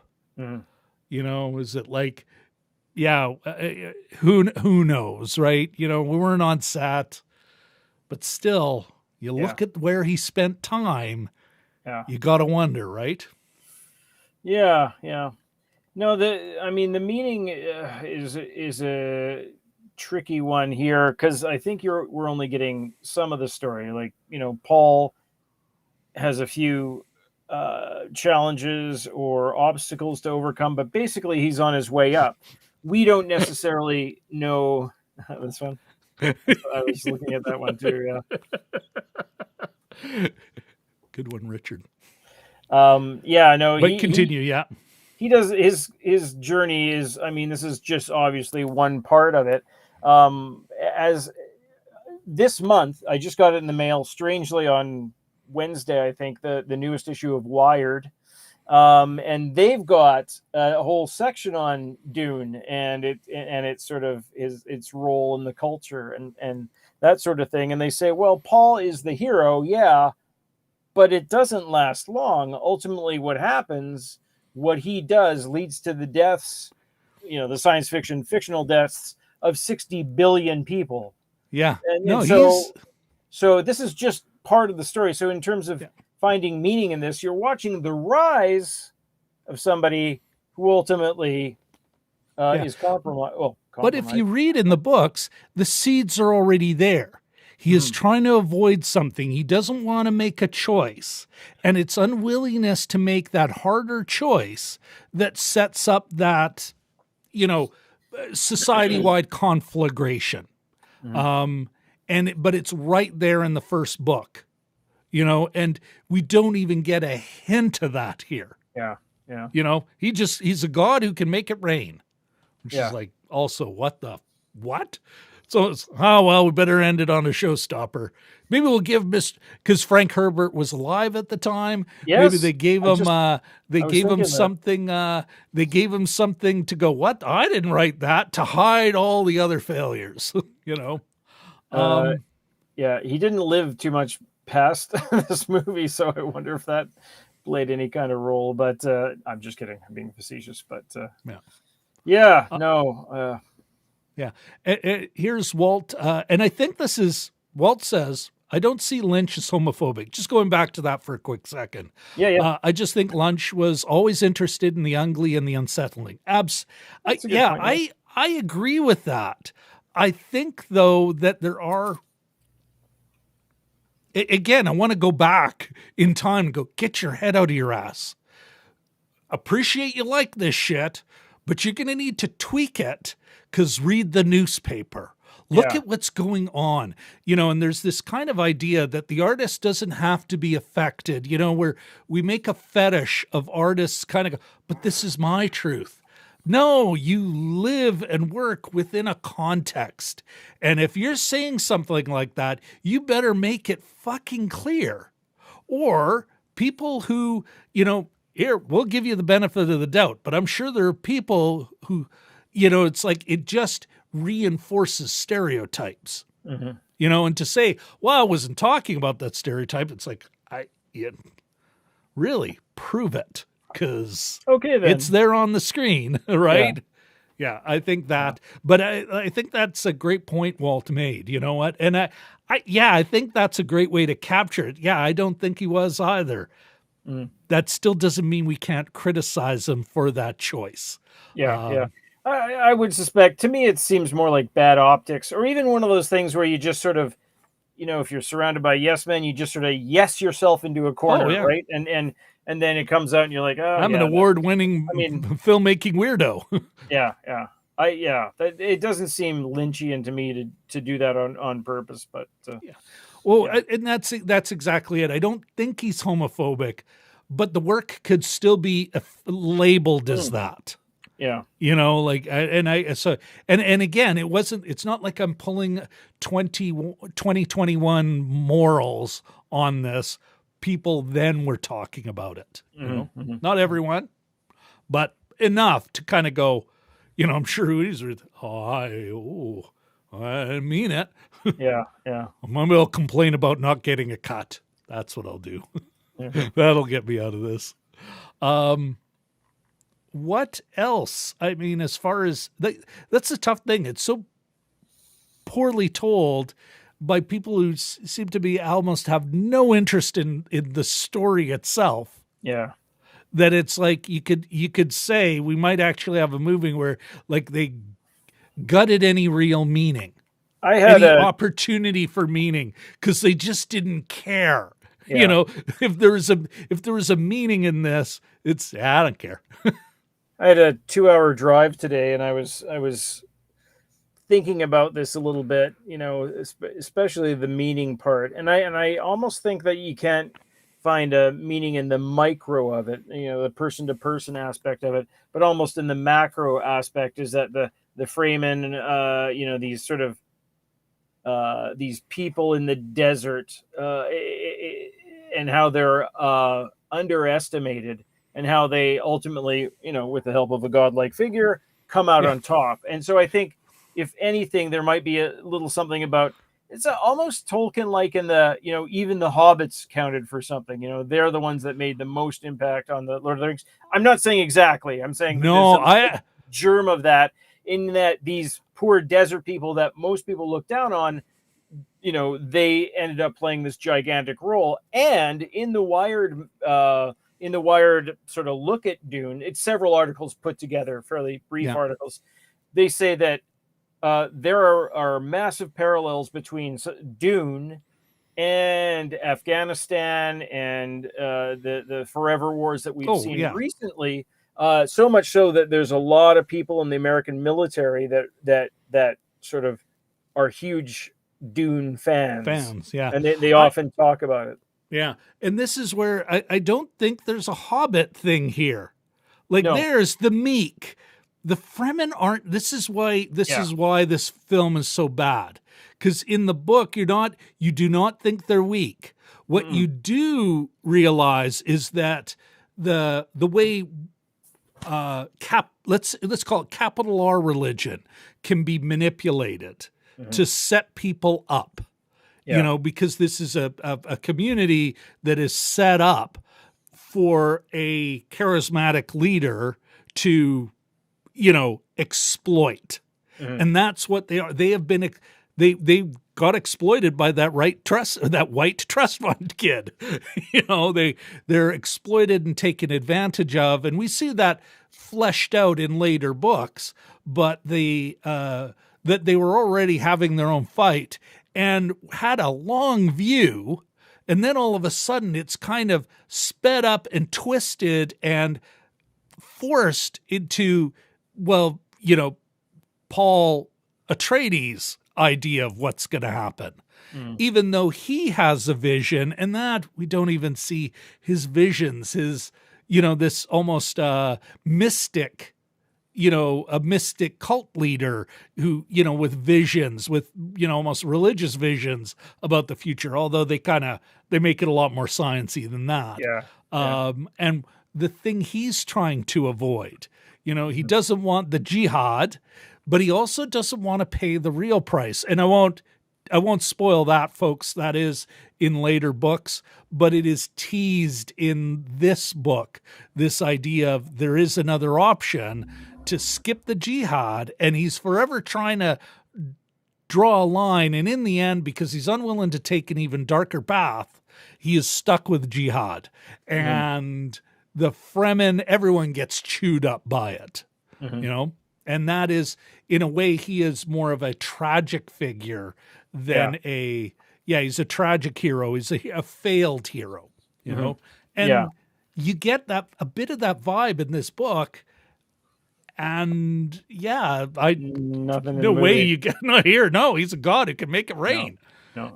Desert where it can pour. I just want to establish the fact that I didn't literally mean Arrakis is like Hobbiton. I'm just saying that they're overlooked communities of people that ultimately make a difference. So just in the very basic sense of the term. Yeah, I think. Here's the like there's in Tolkien's world, everyone's on the same side. It's a struggle between good and evil. The king and then the imperial, the emperor, the king, they're for the good of the people. As long as they're pure, then everything will work out. And I think this is a criticism. The books, at least, are a criticism of that. They're saying it's like, no, that doesn't have to. There's no law saying that we've got to have an imperial overlord, and that the Fremen are exploited like everyone does. It's like, oh, this is a tool part of the game, the political game, can exploit and use for my own imperial ambitions. And that, so yeah, they are. I do have to agree with you. They're similar, but I think the view in where they fit in the world is fundamentally different. The hobbits would be taken over and whipped up into a frenzy in Dune and used as to exploit them. Whereas, and it's all about who's running the show. We need a good leader, and I think Herbert in the books is saying, it's that guy, especially the one that seemed as good, not that he's evil, but it's that charismatic leader. That's the one you really got to look out for, because he does not have your best interests in heart. It's one of those, I cannot quite remember the source, but it's a good bit. Character talking about Alexander the Great, saying, oh, sure, as one of his troops saying, oh, sure, Alexander, he loves us. He loves the troops. Listen, I love grapes. Do I want to be a grape? I love grapes, eat them all the time, basically making that, and it's like, no, sure, he loves us. He also churns us up. Yeah. We are the thing he spends, and I think that's part of where Dune is going, Yeah. The chat is like just fucking solid tonight.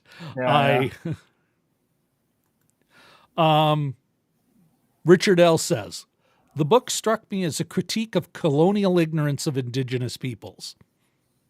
The Fremen are disregarded and misunderstood by the powers that be, but only they understand and can survive in their own world.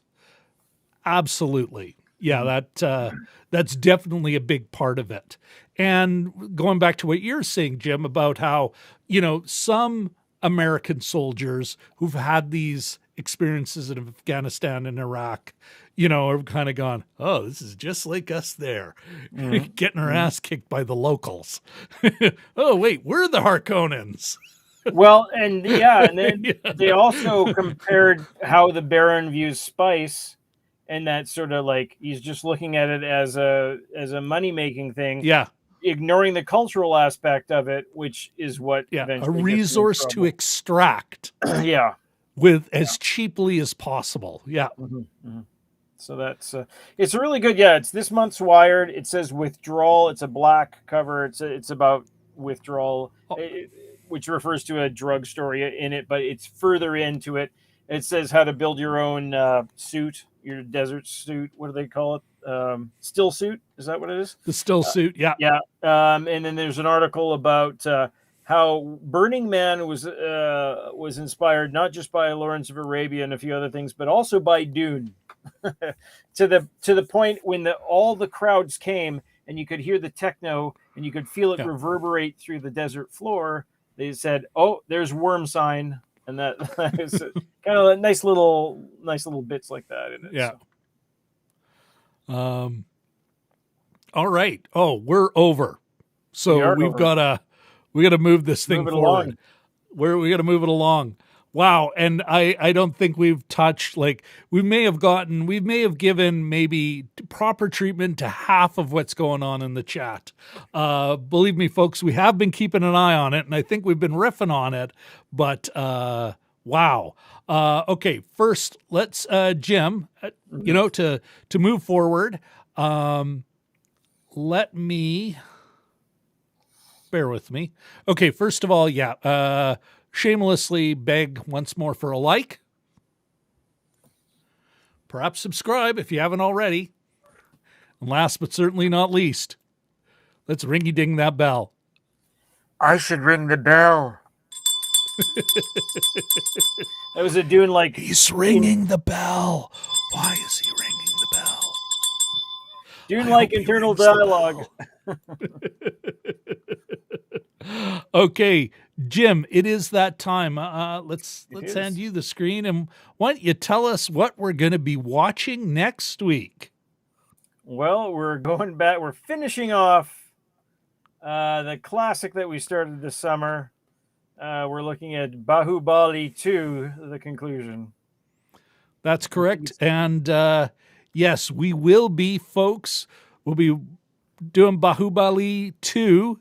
And it'll be a bruncher, either 9:30, 10, or 10:30 Winnipeg time, still to be determined. Why are we doing it as a bruncher? Because I've locked it up, 100% sure our man in Chennai will be hanging out with us. Shashank will be there, and it'll be great to see him again and wrap up. What's another excuse? I might have watched the movie a while ago. Excuse to watch it again. Okay, Jim. Director, are we giving David Lynch a pass or a fail? This one, fail. Sorry, Dave. Yeah, I agree. Yeah, it's not.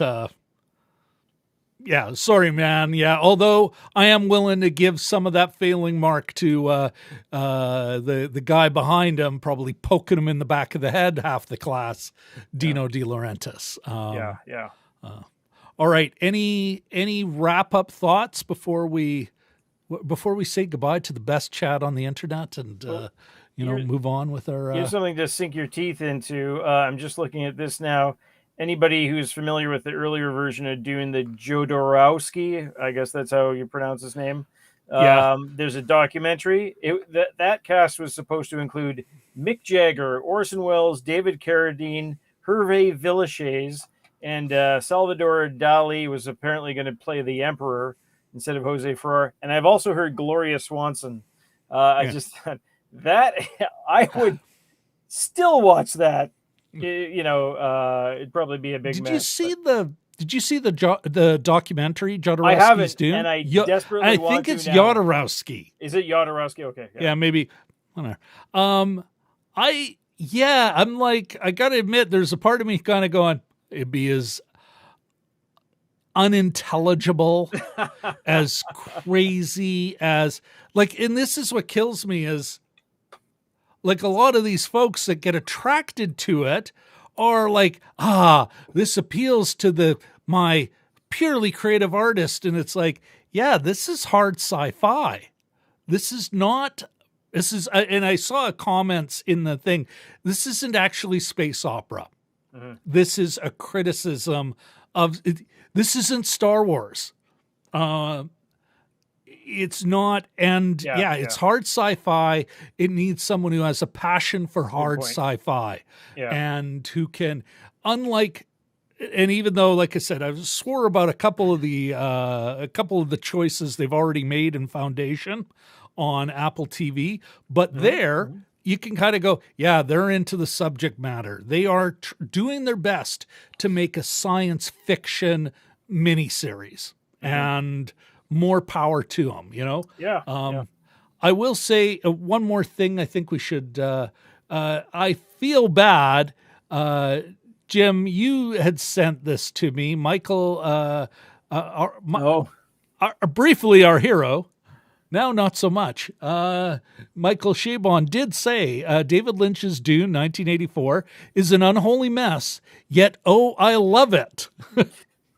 The Guild Navigator scene, paragraphs of expository dialogue and all, is probably my fave of the scattered bits in which the psychotropic promise of the words David Lynch's Dune is most fully realized. And I think, go ahead, Jim. There's just a 2-minute clip of when the navigators come out. And, and it is you know what? I think that's a great thing, a great way to end the show, to kind of, what the hell, we'll leave it on Mr. Chabon's comments, or Chabon, somebody correct me. Mikey. But we're now, we're pretty much wrapped up here. Let's say goodbye to everyone in the chat. Again, the best chat on the internet, our chat here on Jim and Rob Overanalyze Movies. Of course, Walt, Vlad65, haven't seen you in a while. Great to see you. Folks, go check out his channel. He did a great little thing on the Ipcress file with Michael Caine. Great look at it.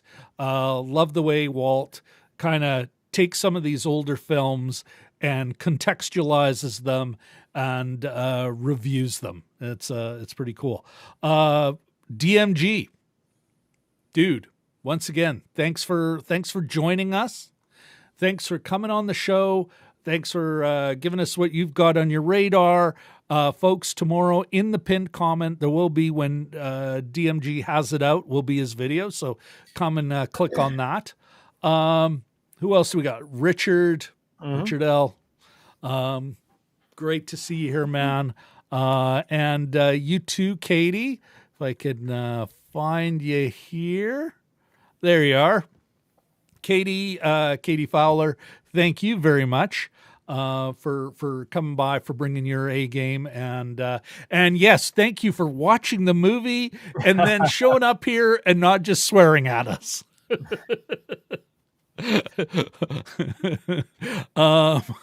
Kroll reference. Kroll. I try to slip it in there every once in a while. I think it's appropriate here. Ahmed, Jelly Duck 100, thanks very much for coming by. Planetarium, that would be interesting to live in. Well, you know, you kind of got some of the experience in this film right at the beginning. Okay. Who else do we got here? Curtis. I can't find his last. There we are. Referring to the voiceover, of course. But Curtis, thanks so much, Curtis Judd. Thank you so much for popping in and checking out our take on this, our deep dive. Curtis. And I don't think have I missed anyone? I don't think I have. I think I got everyone, folks. So without any further ado, Jim, I'll see you. I'll see you in the green room. And wait, just a second here. Vlad see is you, kids. A Jew. Yeah, I'm behind. I got to watch the video. I'll do it tonight after I sign off. But he's got one more great comment here. The doc shows it would be a watchable train wreck. The Jodorowsky's Dune. Yeah. Okay. Yeah. Well, Jim, I'll see you in the green room. Everyone else, thank you all very much for coming in. And yeah, bye-bye. Have a good week, y'all.